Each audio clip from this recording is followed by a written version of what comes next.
ಇವಾಗ ಸ್ವಲ್ಪ ಹಸಿಮೆಣಸಿನ್ಕಾಯಿ ಹಾಕಿ ಎಲ್ಲ ಹಾಕ್ಬಿಟ್ಟೆ. ಎಲ್ಲ ಹಾಕ್ಬಾರ್ದು, ಸ್ವಲ್ಪ ತೆಗಿಬೇಕು. ಮಾತಾಡ್ಕೊಂಡಂಗೆ ಹಾಕ್ಬಿಟ್ಟೆ. ಅಯ್ಯಯ್ಯೋ, ಇರಲಿ ಹಿಡಿಯುತ್ತೆ. ಎಣ್ಣೆ ಕೈ ಮೇಲೆ ಇದು ಸ್ವಲ್ಪ ಫ್ರೈ ಆಗಬೇಕು. ಹಸಿ ವಾಸನೆ ಹೋಗೋ ತನಕ ಫ್ರೈ ಆಗಬೇಕು. ಹಸಿ ವಾಸನೆ ಹೋಗೋ ತನಕ ಫ್ರೈ ಆಗಬೇಕು. ಅಲ್ಲಿ ಗಂಟ ಒಂದು ವಿಡಿಯೋ ಮಾಡಿ ಈ ಕಡೆ ಸರೌಂಡಿಂಗು ತಿರುಗಿಸ್ಕೊಂಡು ಹಿಂಗೆ ಬಂದ್ಬಿಡು. ಅಮ್ಮನ್ನ ಸಿಂಟವನ್ನೆಲ್ಲ ಡೀಲ್ ಮಾಡ್ಕೊಂಬ ಹೋಗು. ಇವಾಗ ಈರುಳ್ಳಿ ಹಾಕಿ ಸ್ವಲ್ಪ ಅಷ್ಟೇ ಆಯ್ತದ. ನಿಧಾನಕ್ಕೆ ಹೋಗ್ಬೇಕು, ಸೌಂಡ್ ಮಾಡಬಾರ್ದು. ಒಂದು ಹಿಡಿ ಈರುಳ್ಳಿ ಹಾಕಿ ಕೈಯಲ್ಲಿ ಬೀಳಿಸ್ಬಿಟ್ಟು ಯಾಕಲ್ಲ ಹೊಗೆ ಹಾಕ್ಸ್ಬಿಟ್ಟು ಎಲ್ಲ ಹಾಕು. ಇನ್ನೊಂದು ಹಿಡಿ ಹಾಕಿ ಹಾಕು. ಮೊಸರು ಬಜ್ಜಿಗೆ ಬೇಗ ಆಗುತ್ತೆ ಮಾಮ. ಇಲ್ಲ, ಅದಕ್ಕೆ ಇನ್ನೂ ಸಾಕು ಈರುಳ್ಳಿ ಸಾಕು. ಫ್ರೈಗೆ ಬೇಕಲ್ಲ ಅದ್ರೊಳಗಡೆ ಕೈ ಇಟ್ಬಿಟ್ಟು ತೆಗ್ದ.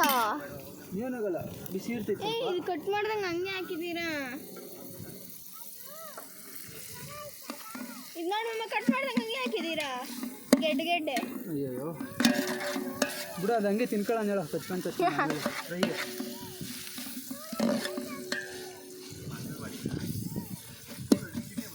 ಏನದು ಅಣ್ಣ? ಪುದೀನ ತೊಳಿಬೇಕಾ?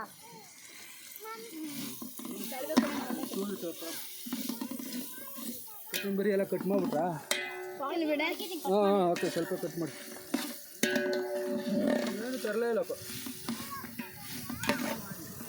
ದೂರ ಇರ್ರಿ ಸ್ವಲ್ಪ.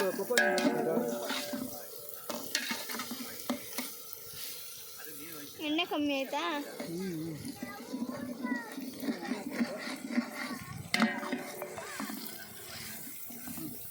ಚಾಪ್ ಮಾಡು, ಆಮೇಲೆ ನೋಡೋದು ಇವಾಗ ತಿರ್ಗ. ಹಾಂ, ಕಟ್ ಮಾಡಲ್ಲ. 2 ನಿಮಿಷ ಇರು. 2 ನಿಮಿಷ ಏನು ಮಾಡ್ಬೇಡ.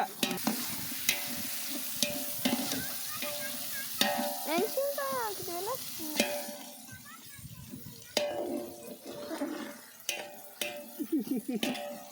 ಕಬಾಬ್ ಮಾಡ್ತಾರ ತಿಂತಾಳ ನೋಡೋ.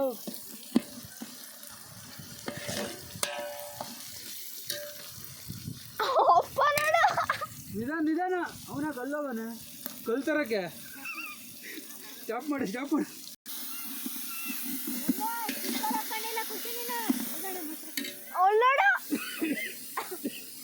ಏನು ಕಲ್ಲ ಅದು? ಸಾಕೋಣ ತಂದೆ ಇನ್ನೂ ಮೈನೋ ಮಾಡ್ಕೊತಿದ್ದೆ.